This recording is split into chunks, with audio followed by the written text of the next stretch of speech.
Balaleli siyadibana njalo kuhlelo lwethu lamaviki wonke Buza Ibhayibhili likuphendule. Olamukelayo kuhlelo lalamhlanje njalo ngumfundisi uS Ndlovu. Ngihamba labafundisi bami ababili, umfundisi uCK Mpofu lo mfundisi uOB Mpofu.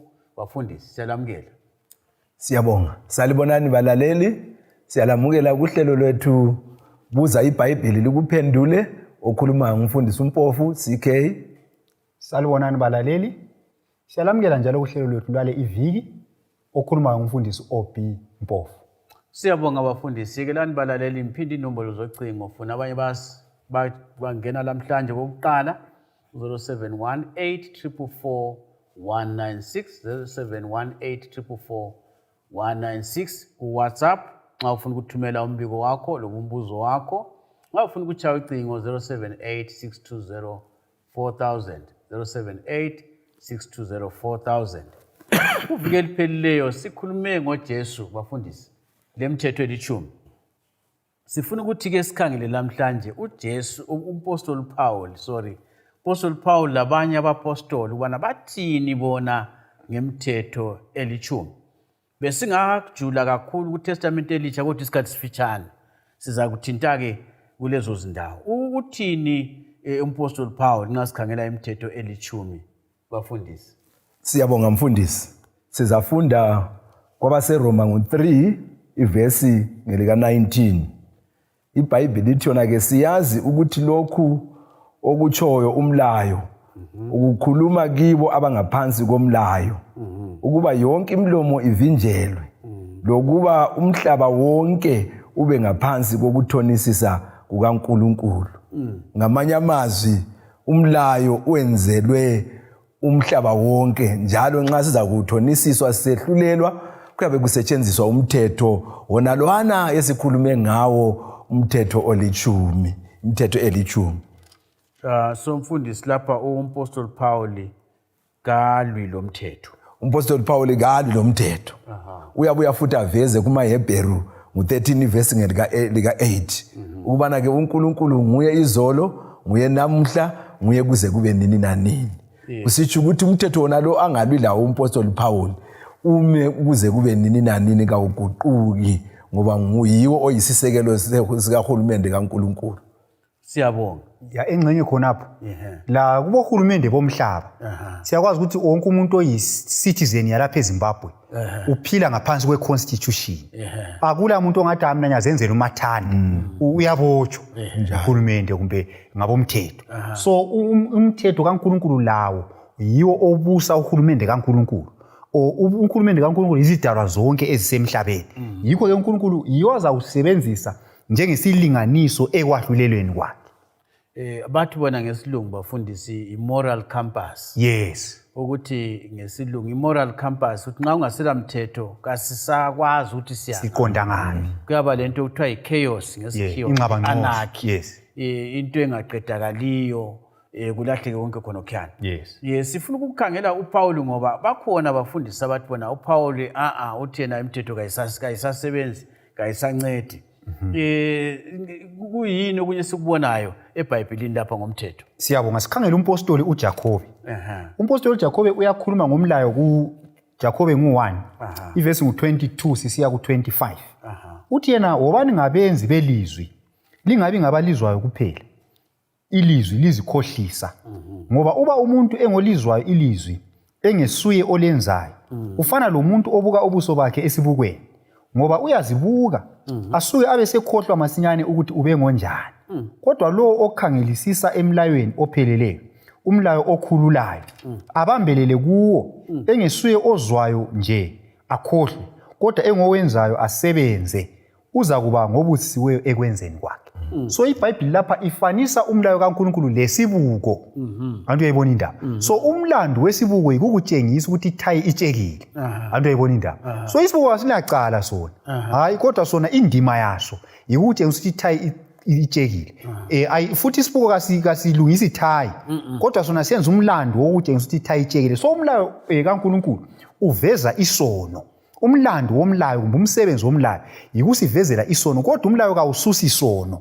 umlayo uyangitshengisa ukuthi ngiyasilela ngiyisoni kodwa ongisizayo ngubani nguJesu so umlayo isibuko akuvumi phela ukuthi isibuko lesiyana ngingathi sesintjengisile ukuthi ithayitshekile bese ngizonda mina ukuthi isibuko wona sibuko le problem wena sengithatha sengikutshayelela phansi kodwa akutshintshi lutho ithayi nxa itshekile injani itshekile ngaze mbulala isibuko ngihambe ngiyedinga esinye kumbe inikela ngithenga esinye esingcono siyakutshengisa ukuthi ithayi injani itshekile so uhlupho kasosibuko uhlupho yithayi itshekile so uhlupho asomthetho kaNkulunkulu uhlupho yimi isono kodwa uhlupho lwesono lulungiswa mbani nguJesu so umthetho uyaveza isono olungisa indaba yesono ngubani nguJesu ufundisa ukwenza kube sobala kube kuhle kakhulu uPaul uyakhuluma yini ngakhona okufana nayo ukuthi umthetho yesibuko umfanekiso ofana nayo siyabonga mfundisi singafunda incwadi yabaseRoma ngo3 ivesi ngelika 20 iBhayibheli ithi yona ngoba ngemisebenzi yomlayo ngakho oza kulungisiswa phambi kwakhe lokhu ngomlayo kuvela ukwazi isono kuphela uyagcizelela wona lana amazwi afananayo kubana ke umlayo umsebenzi wawo omkhulu yikubana ke usivezele ukuthi isono kuyini kasisindiswa yikugcina kodwa ke uyasitshengisa lapho kumele silungise khona ngizafunda futhi enye ivesi mfundisi engxenye ngoba seRoma ngo7 ivesi ngelika 7 ithi yona ke pho ke siza kuthini na umlayo uyisono na phinde kodwa ke bengingayi kusazi isono uba kube kungekho umlayo bengingayikwazi umhawu uba umlayo ubungachongo ukuthi ungabi lamhawu kodwa isono sathola ithuba ebengifuna ngo7 kakhulu ngamanye amazwi uyacacisa lapho ukuthi umlayo injongo yawo ikubana ke usazise isono ukuze sibe kwazi ukuthi ukuhawukela kakulunganga khona okhana ukukhulunywa emthethweni eli10 sikwazi ngoba ngenxa yokuthi kukhulunywe emlayweni so umsebenzi omkhulu omlayo ukuthi usikhombele lokusitshengisa isono kodwa ke ukuze senelise ukuthi siugcine lo mlayo sidinga ukuthi uJesu abe nguye ophila phakathi kwethu ngifisa ke siyelule kancane mfundisi khona phana obale khona ukuthi uthi ngesikhiwa thou shalt not covet right ukuhawukela ukunqanela ubugovu ukwaba ukubuthelela ukuthi khona nxa kuyikuthi akula kube njengani nxa kuyikuthi umthetho ekhulumayo ukuthi ungabutheleli kumbe unganxwaneli awusozwazi ukuthi yona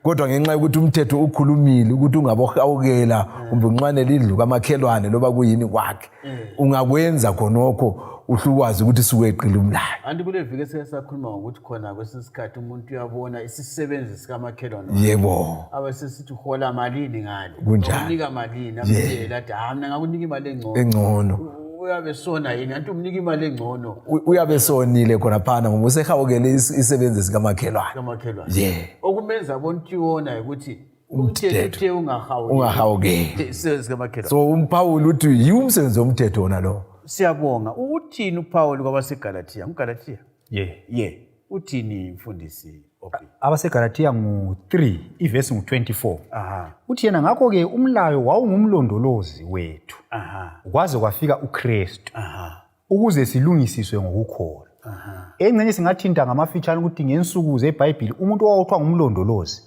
ngumuntu owayeqhatshwa ngabazali ukuthi abe ethatha umntwana ngikhaya emhambise esikolo embuyisela ngoba umntwana uyabe ngenelisi ukuzihambisa yedwa esikolo isasikubonela nxa wesikhathi umiphuso wachaya imota phambi kwami kuba nzima nxa ungelamuntu omkhangele umntwana so nguyabe emncedisa ukuthi ugqoka so nika ama-instructions nxa kwesikhathi sethi uchapha umgwaqo bonke uchapha kuthi angachaya izimota exactly umntwana lwana angakhula uyabe esezihambela yedwa esikolo but akuthi ukuthi akusela mthetho kodwa ukuthi umntwana sekhulile antu uyayibona indaba so umntwana akasadingi imlondolozi ngoba sekhulile but ukuthi umntwana akasadingi imlondolozi akuthi ukuthi vele imithetho sikhansilile ukuthi umntwana akasadingi umuntu ongamlandelela ngoba sekhulile imithetho useyazi imithetho sisengqondweni ayiguqukanga imithetho le imithetho ayiguqukanga imithetho kayisuswanga antu uyayibona indaba kufana lalokhu futhi ukuthi umuntu obalekela ipholisa ngumuntu ovele esazi ukuthi uyephula umthetho njalo umuntu ofuna ukuthwalela umbhobho ukuthi enze into eqondileyo ngumuntu ongakazwisisi umuntu ofuna ukuthi nxa ehamba emarobhodini laphana ngemoto yakhe ebona irobhodi libomvu azafuna ipholisa elimtshela ukuthi misa imota ngumuntu vele ongakazwisisi osese immature ngesilungu osese lekuzwisisa okuncane kodwa umuntu osekhulile ekuzwisiseni uyakwazi ukuthi umthetho unceda yena kasadinga ukuthwalela umbhobho ukuthi awulani even edlule ebusuku kungela umuntu omunye khona pheduzane irobot uyalilalela njengokutsho kwalo nje antu uyabona indaba so nxa uthiwa umthetho wawungumlondolozi osisa kuKristu akuthi ukuthi uKristu wabuya ngokubuya kwakhe umthetho kawunjani kawusekho hayi kuthi ukuthi ngokubuya kwaKristu sesizwisisa kabanzi umthetho kaNkulunkulu njalo sesilamandla ukuthi siwugcine ngegazi likabani likaJesu yikho kukhulunywa ngale ku1 John 5 ivesi ngu3 uthi yena uba sithanda uNkulunkulu sibonakala ngokugcina umlayo yakhe njalo imithetho yakhe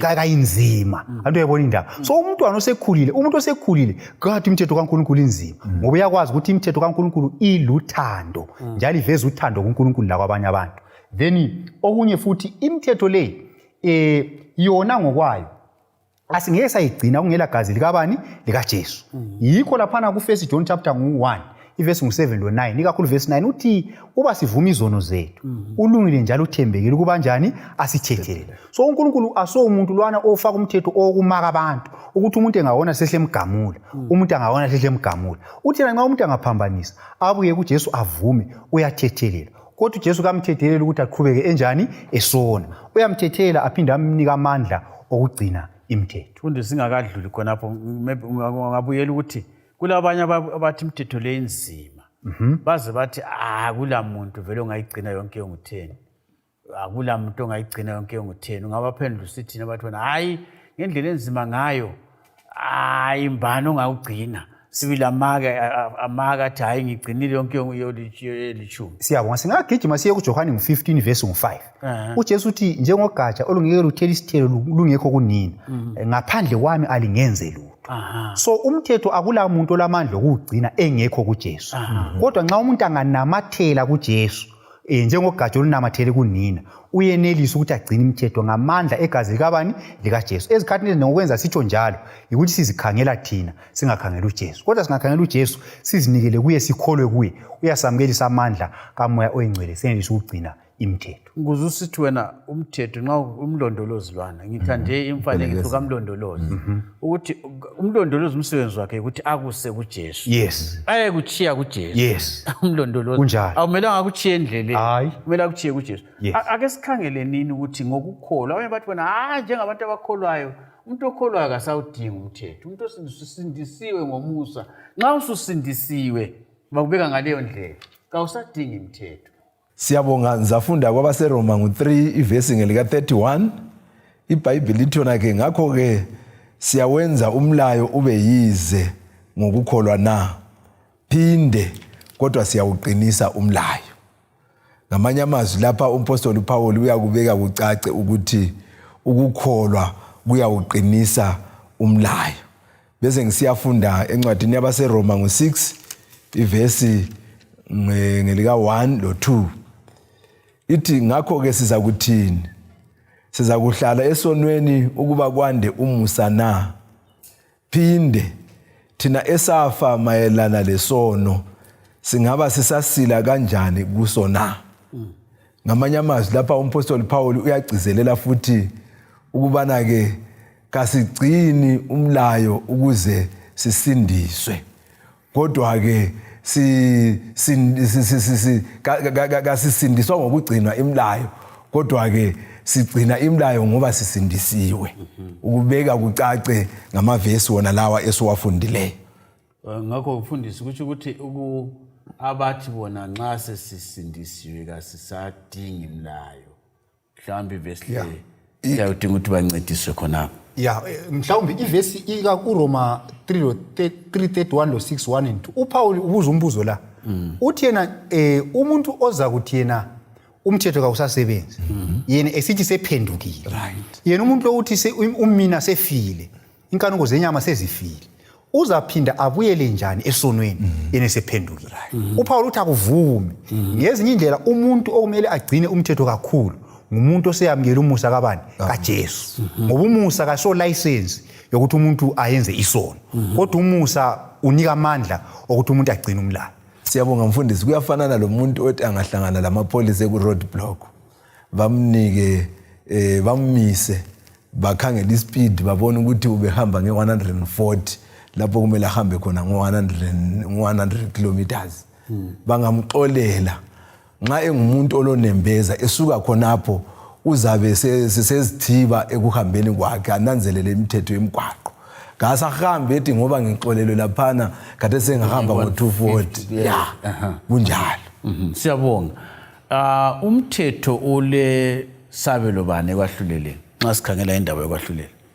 Siyabonga nxa sikhangela encwadini yabaseRoma ngo2 ivesi ngo12 lo13 abalaleli bangafunda futhi kuJakobe ngo2 ivesi ngo12 singathi ivesi ngo10 sisiya ku12 ngizafunda uRoma 2 lapha ithi yona abonileyo bengela mlayo baza kubhubha bengela mlayo lalabo abonileyo belomlayo baza kuthonisiswa ngomlayo ngoba kakusibo abezwayo umlayo abangabalungileyo phambi kukaNkulunkulu kodwa abenzayo umlayo yibo abaza kulungisiswa. So lapha sifundani okwakuqalisa ukufunda ukuthi umlayo yiwo oyisilinganiso sokwahlulelwa ngesikhiwa kuthiwa it is the standard of judgment. So umuntu angavela athi umlayo kawusekho kuthi uthi akusela kwahlulelwa umuntu othi akusela kwahlulelwa kuthi uNkulunkulu uzathatha abantu bonke labangakhethanga usindiswa kulokuthi mfundisi kusela into eqondileyo engaqondanga into ebona indaba. So umlayo ukhona njengesilinganiso esokwahlulelwa.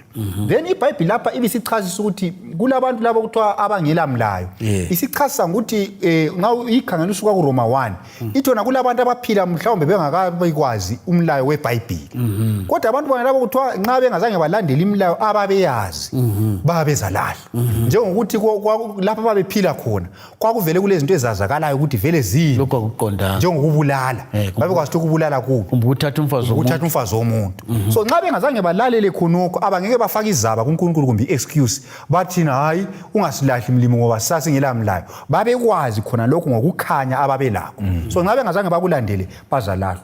Ibisisithi yona lapha umlayo uza kuthonisisa abantu futhi njalo ayisibo abalungisiswa uPaul lapho ukhuluma ngolungisiswa ukuthiwa ijustification ukhuluma ukuthi abalungileyo phambi kukaNkulunkulu yilabo abenzayo ayikhona abezwayo kuphela. So sinanzelela ukuthi uPaul gatsho ukuthi umthetho kawusasebenzi kodwa uPaul uyasiveza ukuthi umthetho umi phakade ngoba yiwo ozasetshenziswa ekwahlulelweni kwabantu bonke. Yo yisithini standard of judgment. Yes. Siyabonga abafundisi engxenye ngasibanga emaphethelweni lapha ake sikhangeleni incwadi yokugcina eBhayibhelini uSambulo 22 verse 14 12 verse 17. Siyabonga mfundisi. uJohane lo. Siyabonga ngizafunda uSambulo mu22 ivesi ngelika 14. iBhayibheli ithona ke babusisiwe labo abagcina imilayo ngoba baza kuba lelungelo esihlahleni sokuphila njalo bazaba lelungelo lokungena emzini ngamasango. So ngamanye amazwi lapha i-passport nxa ngingabeka ngolimi olujwayelekileyo yokungena ukubana ke ube lilunga lombuso kaNkulunkulu ozayo yikubana ke ugcine imilayo ngoba njalo ukuze ube lelungelo lokuya kudla amaqabunga esihlahla sokuphila ezulwini yikubana ke ugcine umlayo njalo ukuze ube lelungelo lokungena emzini weJerusalema elitsha ngamasango yikugcinwa kwemilayo. Ungafunda uSambulo ngo12 ivesi ngelika 17 ithona ke umgobho wamthukuthelela owesifazana wasuka wayakulwa labaseleyo benzalo yakhe labo abagcina imilayo kaNkulunkulu labafakazela uJesu. Ngamanye amazwi nxa kukhulunywa ngomgobho ungafunda phezulu ngale kuvesi ngelika 9 iyakutshela ukuthi nguye uSathani uDiaboli inyoka endala. So kuthiwa wamthukuthelela owesifazana lapha isizathu owesifazana inzalo yowesifazana okukhulunywa ngayo yilabo abagcina imilayo kaNkulunkulu labafakazela uJesu. Ngamanye amazwi uSathani uyabazonda abagcina imilayo kaNkuluNkulu. Uyayizonda vele imilayo kaNkuluNkulu ngoba iveza isimilo sikaNkuluNkulu lohulumende kaNkuluNkulu. Ungafunda futhi engxenye ivesi engizagcina ngayo ekusambulo njebana kulibhuku lokugcina khona phana ngo11 ivesi ngelika 19. Ithi yona ke kwasokuvulwa itempeli likaNkuluNkulu elisezulwini. Kwabonakala umchokocho wesivumelwano sakhe usetempelini. Sikhumbule ezifundweni esike sabalazo emuva ngale ukuthi phakathi kwalo umchokocho wesivumelwano kulapho okulemthetho kaNkuluNkulu elithumi iphakathi kwebhokisi lona lomchokocho wesivumelwano. So lokhu kuyazitshengisa sobala ukuthi isahluko sokugcina seBhayibheli siyasekela ukugcinwa kwemthetho kaNkuluNkulu, imithetho elithumi. Siyabonga. Sesigqiba bafundisi singathini ngamafitshane OP? Mhlawumbe engingakutsho omunye umuntu kubeka ngale indlela. Nxa eqathanisa umlayo lemfundiso zikaPauli. uPauli singathi thina uveza into leyi ngendlela elandelayo. Uthi yena umuntu lo nxa ekuchasisa umuntu angawina itikiti elokuthi aye eUK aliwine mahara engabhadalanga lutho. Yikho uPaul akubiza ethi yikulungisiswa ngokukholwa kuJesu. Abe sithi yena umuntu lo nxa sewina itikiti leli eUK ngale kulendlela abantu abaphila ngayo. Kule weather yakhona. So kulendlela okumele agqoke ngayo ukuze ayephila khona. Lo lima abalukhulumayo. So umuntu lo nxa sewina itikiti kumele thenga akayikhona ngala afunde ukuthi ngale kuphilwa limi, kukhulunywa limi bani, kukhulunywa kugqokwa njani, kubingelelwa njani. Akumele ngathi mina vele sengile tikiti angisafuni lutho. Hayi. So itikiti leli aliwinileyo ulizuze engazange ayenze lutho. Kodwa ukuthi ayephile eUK sokumele enze afundele, avumele labo abamwisa itikiti bamfundise. So uNkulunkulu nxa esesisindise ngomusa wakhe so kumele asifundise ukuthi ezulwini kuphilwa njani. Ezulwini kukhulunywa limi bani, okumele bayiphile ezulwini kumele baphile njani. Yikho khona lokho okuthiwa yikungcweliswa. Siyabe sesincedisa ukugcina imithetho. Akumelanga ngithi mina hayi vele mina ngile tikiti so right. Kodwa kumele ngifundiswe ukuthi umuntu ezulwini uphila njani ngokugcina imilayo kaNkuluNkulu. Siyabonga kakhulu bafundisi. Siyabonga abalaleli ithuba esibelalo bana sixoxe ngoApostle Paul ngilemthetho elithumi. Siza kuphenduka njalo kuvikelizayo ngendaba efana nayo. Mhlawumbe sifake isicholo siqedise sigqibe. Kodwa sithanda ukubonga namhlanje kulalela kwenu. Inombolo zocingo ezifana nayo 0718444196 0718444196 ku WhatsApp. Thintanani lathi sixoxisane nxa ulombuzo lobukwengeza loba yini ongabe ufuna ukuyazi ngesifundo sesilethe namhlanje. Lezinye izifundo mhlawumbe okwazizwa kumbe imbuzo olayo, letha inkulumo yakho, letha umbuzo wakho, sizancedisana. Nxa ucha ucingo 0786204000 0786204000. Sihlangane isikhathi esifana nayo endaweni efana nayo. Cela ukulikhuthaza abanye bebebuza ukuthi asikezwa umbuzo weBhayibheli. Thindlebe khona apha umsakazweni uzawuzwa umbuzo uyalandela, uzawuzwa umbuzo weBhayibheli uzalandela. Inkosi belathi, inkosi sigcine, sihlangane njalo kuviki elizayo. Siyabonga.